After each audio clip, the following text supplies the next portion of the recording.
Hello, Internet, and welcome to episode 155, double nickel of Verbal Graffiti with your host, Brian Glass, aka the B-Man, the People's Degenerate.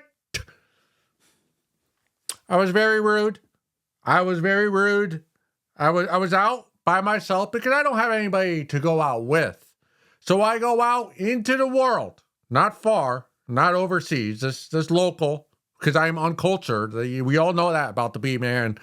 But I'm at this cafe, Sunday afternoon, lovely, low 80s, no humidity, overcast sky, so it was sunny and it was cloudy, perfect for enjoying a black coffee. And there I am, I'm sipping it.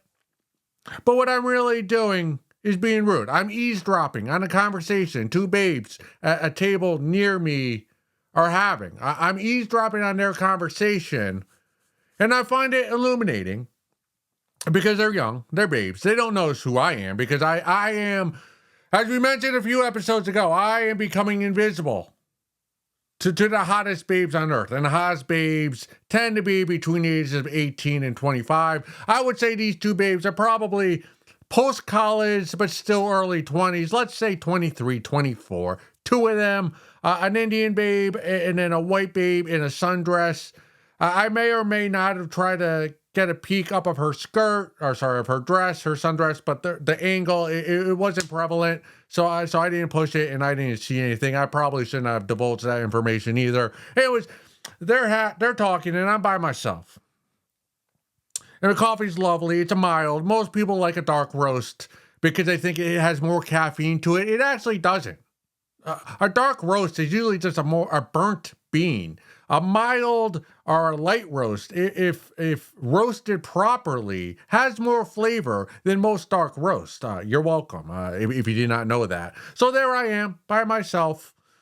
I'm scrolling through, actually, I'm scrolling. There was the Yankees. They had a day game Sunday afternoon. So I was looking up the box score of that. And then this conversation, it started delving into relationship talk. I thought, well, maybe I could get something out of this for verbal graffiti. And something I did.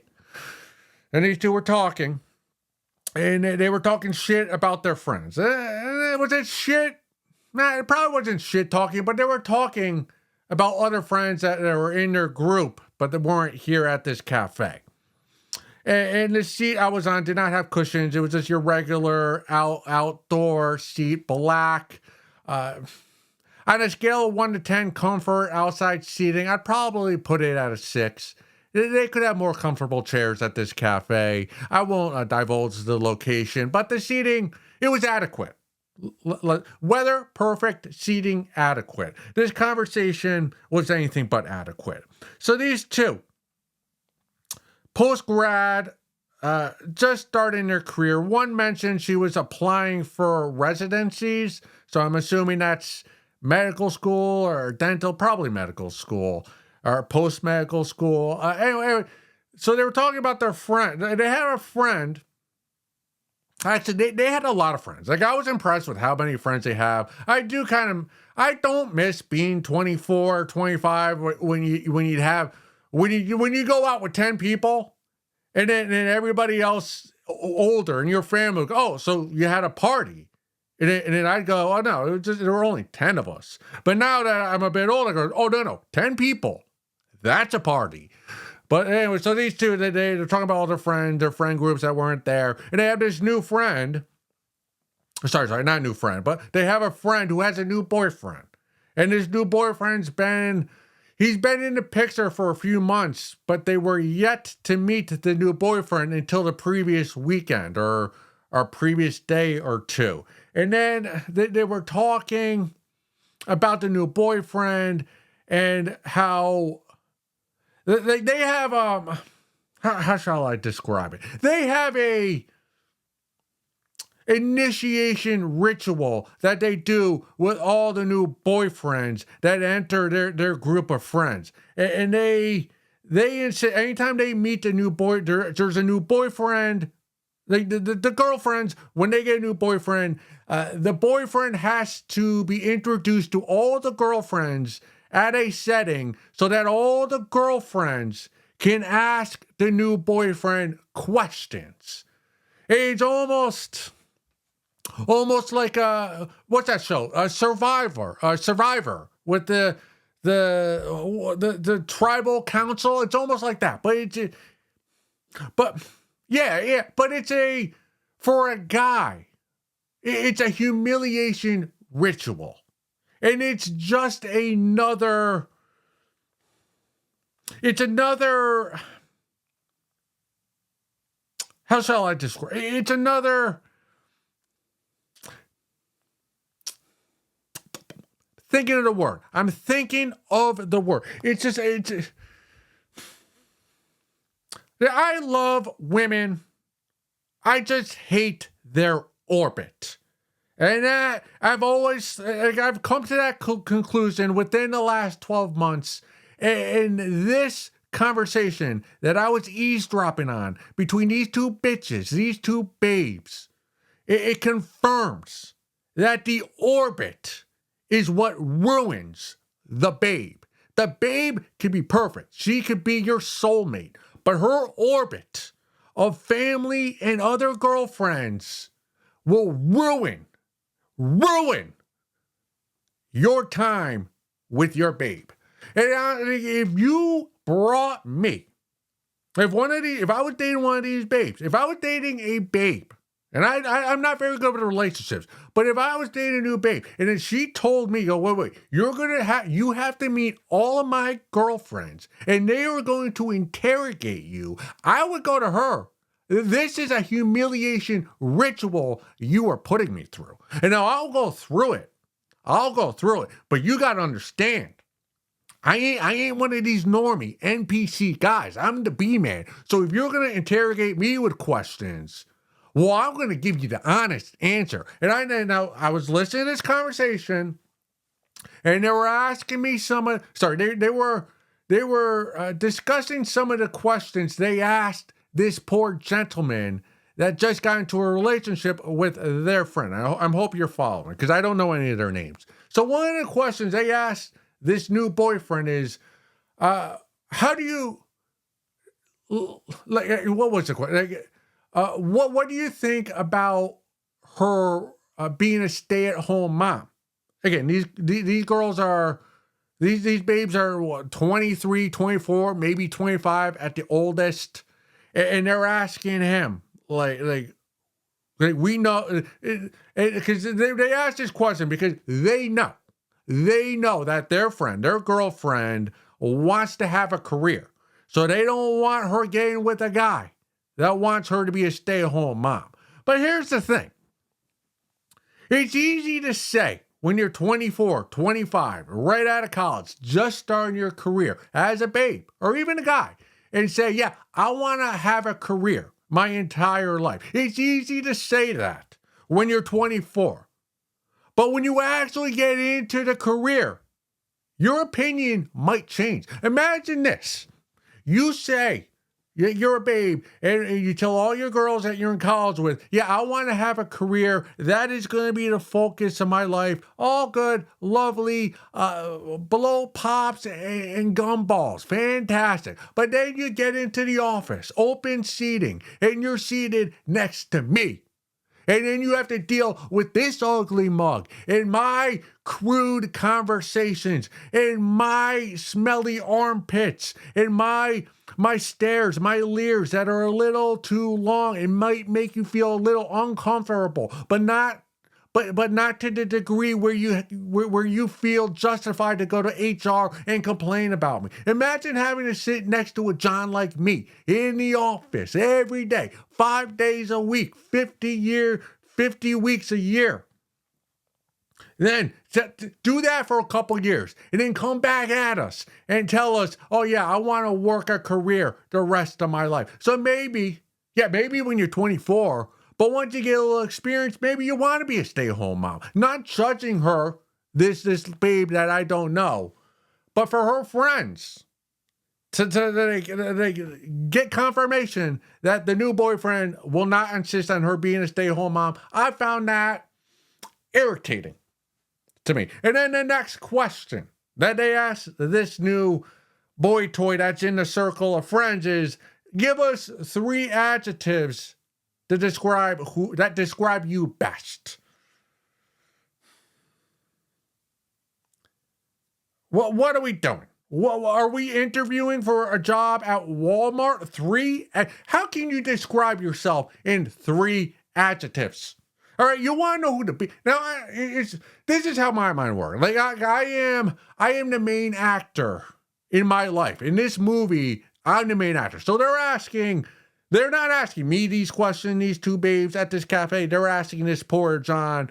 But in my mind, they're asking me these questions. Like I'm putting myself in the situation of that poor John. And right away, like, oh, you want 3 adjectives? How about you watch 155 episodes of Verbal Graffiti? If you really want to know who Brian Glass, the B-Man, the People's Degenerate is, just go to Verbal Graffiti on YouTube and you figure it out. And like, I'd answer the questions. Like, do I want her stay-at-home mom? Absolutely. Absolutely not. She's got to work so I can be a stay-at-home dad. All right, I'm sick of working. Let her be a doctor. Let her put in all the work. I'll sit at home, work on my tan, and go swimming in the pool. 3 adjectives. I'm an enigma. Like you can't put me in words. Here's what I'd answer the question. I go, I don't know. I'm magnanimous. I'm unique. I'm unforgettable. 3 adjectives. Is unforgettable? Is that an adjective? I don't know. 3 words. Magnanimous, unique, unforgettable. But then what I do, I turn the table. This conversation ain't over. I get to ask you some questions. First of all, it don't matter. It don't matter what my personality is. Because all you got to know is that your girlfriend, I suck the fuck out of her clit. And I do so every day. Because I'm a lover of the clit. I suck those lips, those pussy lips, those clit. And I guarantee you, she has more fun hanging out with me than she does with you basic bitches drinking your Starbucks coffee. All right. What we're going to do, what I do with your friend that I'm now dating, we talk shit about all of you behind your backs. I make your girlfriend laugh talking shit about you. That's what we all have in common here, okay? And what I'm going to do, I'm going to steal her from you because I am more of a joy to be with than any of you wretched floozies. When I was 24, I'd probably engage in this humiliation ritual and try to appease all the girlfriends in the group. But as a seasoned gentleman who has a bit more pride, right, and has a bit more confidence in myself, I look at them and I go, well, there's a reason why you're all single and your girlfriend is with the best man possible. All right, it's because you're uninteresting. I'd say something more wordy, more colorful than uninteresting. I'm speaking it out. You get it. There's something, man, there's something about it. It's almost like they thought they want the power. These 2 babes that were talking about their girlfriend and her new boy, they want the power. They want to be able to approve and disapprove of any newcomers to the group. But you don't have that power. Maybe that's what irked me the most. It's like, dude, me and your girlfriend, we fuck on the reg, okay?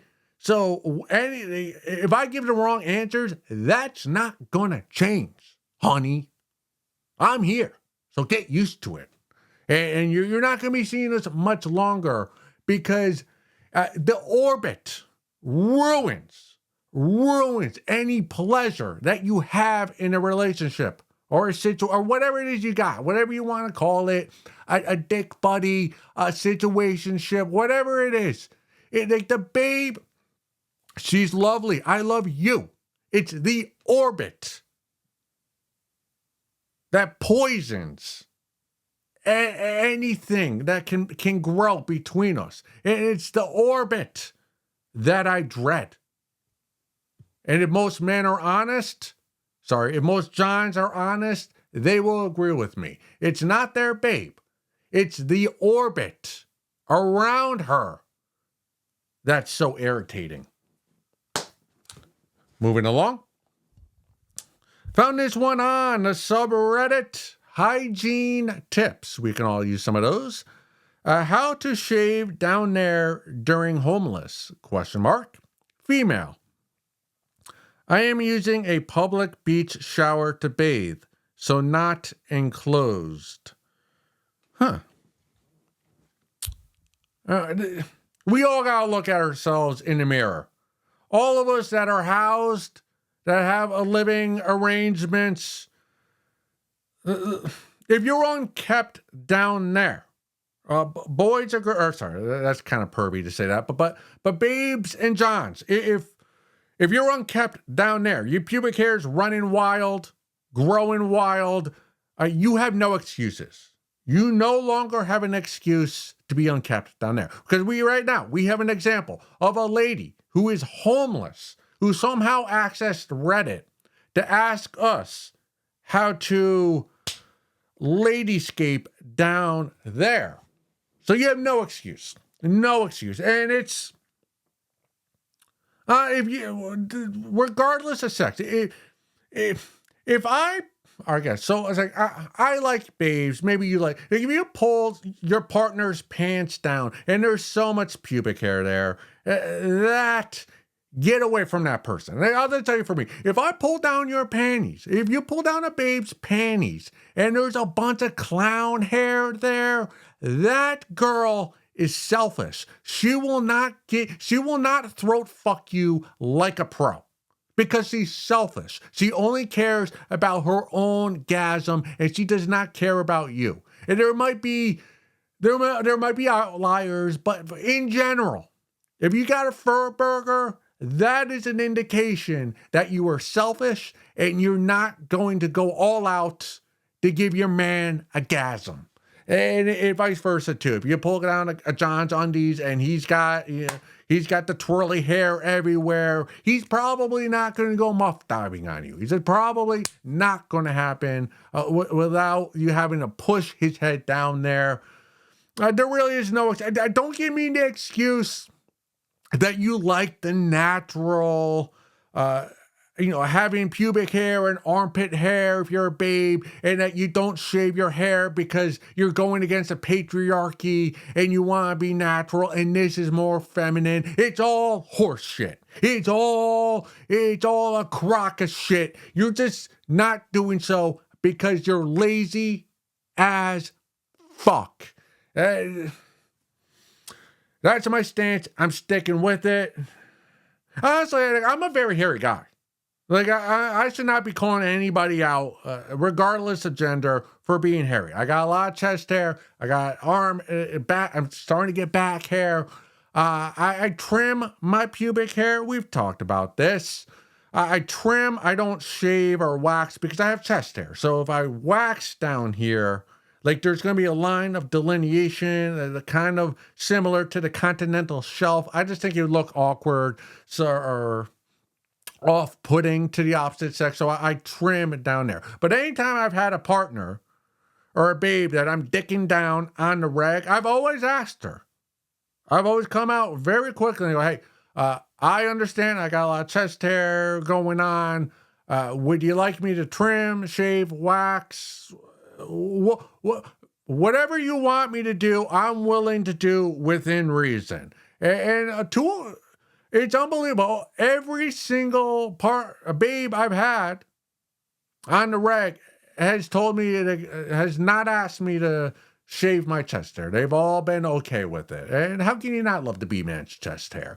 So, but I put it out there because if you're using my body to get your gasm, then I'm willing to make alterations to my body if it helps you get the gasm easier because I'm a lover.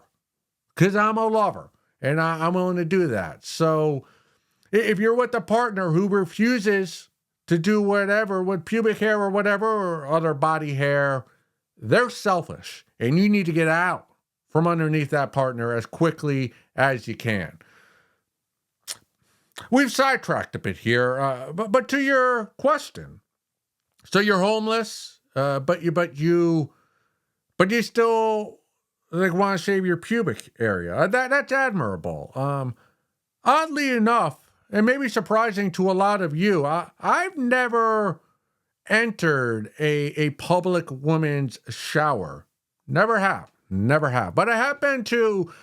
I have lived in New York City. I do comedy there quite often, so I have been in plenty of public restrooms where in beaches, public restrooms where I have seen homeless guys. If you go to New York City, you are going to see homeless guys in the public restrooms, the shaving, showering, like this.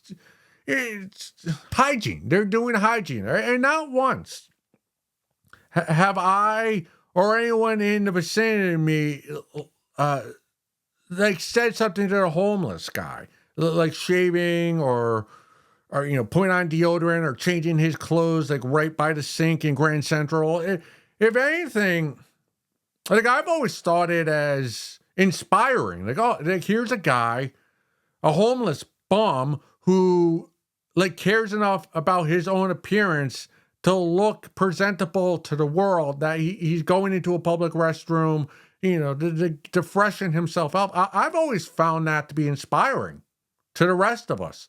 And I've never walked out of Grand Central or Bryant Park or anywhere. And I've never like heard any other guys talk about, can you believe that homeless guy was in there shaving? I've never encountered that. So in that female shower that you're in, I highly doubt that there are other beachgoers in there that would call you out for shaving your pubic hair in there. Now, I gotta admit, I don't think I've ever seen a guy shaving his ball sack in a public restroom. So maybe that is a bit more extreme. But again, it is a beach. People are practically nude on the beach these days. So I highly doubt there'd be the babe who called you out in a shower, the public shower at the beach for shaving your pubic hair. Like that, you have to be the bat shittiest of bat shittiest babes to call out a homeless woman for shaving in a public shower setting like that. But if you're self-conscious of doing that in front of other babes, my suggestion would be to go to CVS, steal some razors, walk around the beach, find a bucket, the plastic bucket that one of the kids left there, get some warm water, and find an underpass or just like a wall or a row of bushes or somewhere where you're a bit hidden, and just do it right there. And if someone catches you, it's like, well, I'm not doing it in the middle of the beach. I'm trying to be in private. So I think if a cop found you, like you wouldn't get arrested. And if you don't want to do it there, Planned Parenthood. Anytime I've gone to Planned Parenthood to get tested for an STI, they've always been the most polite people. So I guess if you're homeless and you go there, and they're very open-minded there. Hey, I just want to have a private room to upkeep my coochie. They'd probably let you use it. Maybe go to a mall. No one goes to malls anymore, so you get some privacy there in the restroom there. And last resort, just find a local business that's owned by a white liberal woman. Like if you walk in there homeless, they'll practically let you shave there and probably take everything for free because they love the homeless, the white liberal women. So I'm happy for you, though. I'm not sure if those answers help you, but it's encouraging to know that the homeless out there are taking care of their pubic hair. That's very, You know, when people say the world is going to shit, well, this is something that proves that maybe it's not. Let's go look at some photos.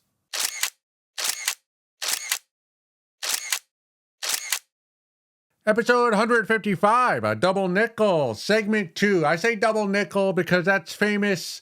Michael Jordan, when he came back the first time in, I think it was 1996, 2 weeks. There's a famous Sports Illustrated cover. I'm back. He faxed it to the reporters. They put it on Sports Illustrated. 2 weeks after his comeback, he went to Madison Square Garden, dropped 55 points on the Knicks, famously coined the double nickel game. Michael Jordan, that is. I tried not the NBA. I watched the NBA not nearly as much as I used to in my younger days, but I tried watching a WNBA game. I was at a bar, which I often am, doing stand-up comedy because I'm not successful. So I don't do A-level clubs. I do bars and restaurants and pizzerias and laundromats. Well, I'm at this bar. I'm waiting to go up, and there's a WNBA game. And I follow this. I'm a fan of the Sun, the Connecticut Sun, because I'm born and raised Connecticut. Can I tell you any of the players on the Connecticut Sun? No, I cannot. You call me a fair weather fan, a fake fan. Fine. I'll take it. I'll take the criticism. But I'm watching this game because it is fair criticism. I'm a fan of the Sun, but I can't tell you anybody who's on the Sun. All I can tell you is they're in Connecticut, they're in the WNBA, and they play at Mohegan Sun Arena. But they're playing the Fever, which obviously have Caitlin Clark. So I'm like, let me watch a quarter of this game. It didn't make my dick move at all. They just all those players just seem so unathletic. Now I know they're super athletic and tall and can shoot. But when you compare it to the NBA, and obviously that's not a fair comparison. There is no comparison. It's just they can't jump. It was not an enjoyable product for me. I got nothing out of it. I tried. I watched the quarter. I will watch UConn when they're in the Final Four, and I will enjoy that. But the WNBA regular season game, middle of summer, it's like a terrible episode of Verbal Graffiti. I understand why the ratings are that low. Now that makes me think about ratings. There's this YouTube creator I watch. I may have mentioned him before. He's a quant, an Asian quant. A quant I did not know before I found out who this guy. A quant is one of those guys or ladies who works in the stock market, like on the floor, like yelling, bickering numbers, trading all day. Those people are called quants. So this quant, like he quit his job. He travels the world now because he made a few $1 million before he was like 35. And now he just takes all the money he has, travels around. And he had this, where was he? It was Fiji, maybe? One of those nice islands, and he had this date. Now, I don't know if he met this date, they met her in person or via a dating app. I'm not sure if this was a date or a transaction. Sometimes these days, it's hard to tell the difference between is this real love or is this paid to play? But anyway, they're underneath their tropical island, so they're in this cave type thing, but there's like lakes underneath, and the lady, the babe, she's got a bikini on and she's swimming like a dolphin, and she's like just flowing like this. And by the way she was swimming underneath the water with her hip movements, I instantly could tell that babe fucks. She fucks with She's a fun fuck. She knows how to move her hips. She will give you the gasm in a few minutes, and she's fun. She's fun to have intercourse with, to make love with. Now compare that to the WNBA. When I watched those games, not one of those ladies, the way they ran, did I get an inkling about that lady might be fun to bend over. And maybe that shows that I am the ultimate misogynist. So that's always where my mind goes. But to all the WNBA players, like I'm rooting for you. Like I love softball, like the college softball World Series, whatever they call that. I do enjoy watching that, but WNBA, I tried, and I ain't fucking with it any longer. Okay, moving along. This comes from the subreddit. Dave Ramsey paid off my mortgage yesterday, 3 exclamation points. Need ideas of the next steps my wife and I should take. Now, if you're unaware, Dave Ramsey is a finance guru. He helps people get out of debt. I think that's who he is. Very famous, writes books. He might have a web show as well. What should he do? Well, first of all, congratulations. Paying off your mortgage is no small feat. You should be proud of yourself, you and your wife. What should you do?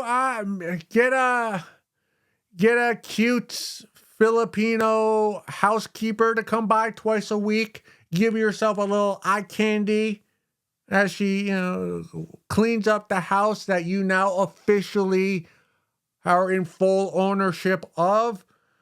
Maybe take some of the money that you were paying down the mortgage with each month to go on more luxurious vacations. Not every month, like that Asian quant that I just told you about, but instead going to Myrtle Beach or to the lake house that you go to every year. Maybe go on some international locations, maybe Fiji, vacations that cost a bit more upscale, a couple times a year.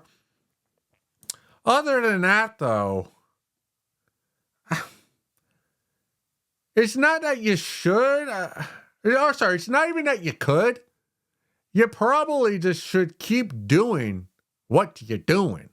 Because even though you've paid off your mortgage, and again, congratulations for doing so, the government is still going to find a way to fuck you over and get your money. Like, just because your mortgage is paid off, congratulations. So you now own your colonial home that's on 1.5 acres, but you're still going to have to pay property taxes on that, correct? How much are those where you live? $8,000, give or take, I'm guessing. You're still going to have to pay for insurance. You're still going to have to pay, just for normal upkeep of your house. You're still going to have to pay, like upkeep meaning like a new roof, a new water heater, maybe a new vanity in the bathroom. Like something breaks, the ceiling falls down, you got to fix that. You just got to pay for lawn care. You got to pay for the garbage pickup. You got to pay for a plow, for snow if you live in a colder location. There's going to be natural disasters. Maybe there's a hurricane where you live and a tree falls on your driveway. You got to get that removed. That's going to be a couple $1,000s. So whatever, you're probably, and this is me guesstimating here, you're probably still going to have at least $1,500 a month that's going to go towards your house via taxes and upkeep and all your insurances that you have to pay for it. And again, all your bills, electricity and, electricity, oil, heat, water, all that. So you still, even though your mortgage is paid off, like you still got a shit ton of bills. So congratulations, but you're still getting fucked. So don't go all willy-nilly with the money that you think you're going to save, but you're really not. Let me ask you this. Do you have any kids?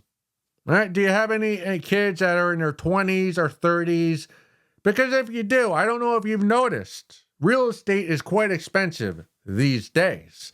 And I live in Connecticut, so Northeast, the average, like, quote unquote, starter home, like three small bedrooms, 2 bathrooms, like that's going minimum $350,000, more likely $400,000 plus if you don't want a complete fixer upper.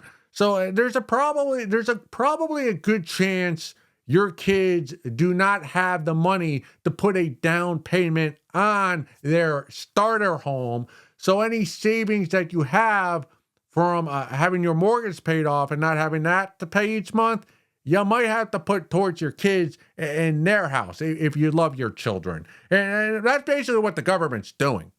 The government is fucking the middle class and eradicating it till there's none left. Like I grew up, fortunately, in a generation, middle, upper class, where a lot of, maybe not a lot, maybe 50% of like my friends, people in my circle, family friends of my age, maybe a little bit older, like our parents were able to provide some money for college and for a house down payment, or even pay off the entire house.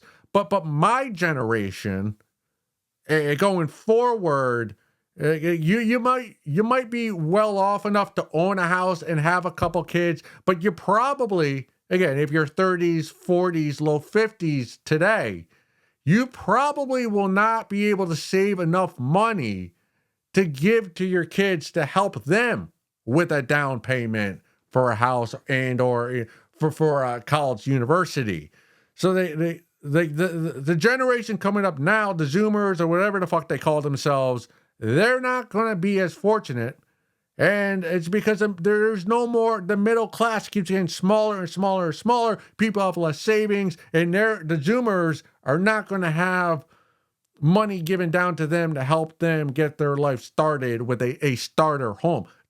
Case in point, I have a cousin who has 3 daughters, 2 of which I think are in their 30s or maybe late 20s. They've just started families.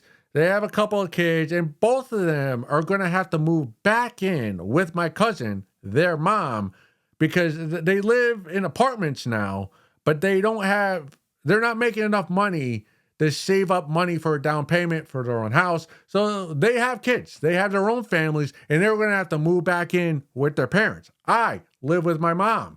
So there's a good chance that you, who just paid off your mortgage, you're going to have some new roommates before you know it. So enjoy the empty nest while you can, because the government is doing their damnest to fuck everybody who's in the middle class and eradicate it so that there's only the extremes, the super rich and then the poor, who, not poor, but just what was traditionally middle class.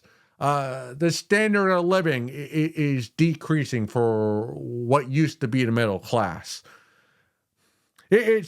I'm happy to be the giver of doom and gloom to you and everybody else. But the government, they're fucking us. They are fucking us. They are taking all our savings, printing new money. And now everybody who's young is starting families. They're not able to acquire the land and housing that the previous generations of Americans could. Boomers. So what should you do? With all that, after that doom and gloom out of the way, what should you do? I don't know. I've never owned a house. I've never paid off a mortgage. So keep saving as much money as you can. Spend a little bit more on vacations, as I just said. But really, your life's not going to be that different. You would think, like, once you pay off your mortgage, that the town in which you reside would throw a parade for you. You'd have an endless supply of Skittles given to you and endless blowjobs from the floozies willing to do so from the local community college. That's not the case. Like, you finish paying off your mortgage, and all you get is maybe like a congratulatory email from your bank, and then like 2 weeks later, a bank manager is going to send you an email or a pamphlet about a reverse mortgage, and they're going to try to steal your house from you. I mean, that's what you should expect, is everyone's going to keep coming for your property and try to sneak and convince you to give it back to them. Don't do it. Don't do it. So what should you do? Keep living as you are. Clearly, you're responsible. Enjoy the evening. Watch the sunset with your wife. have a cigar, have a whiskey. Once the sun goes down, put the missus to bed and enjoy a gooning to whoever or whatever gets your dick hard. Go suck a fat one.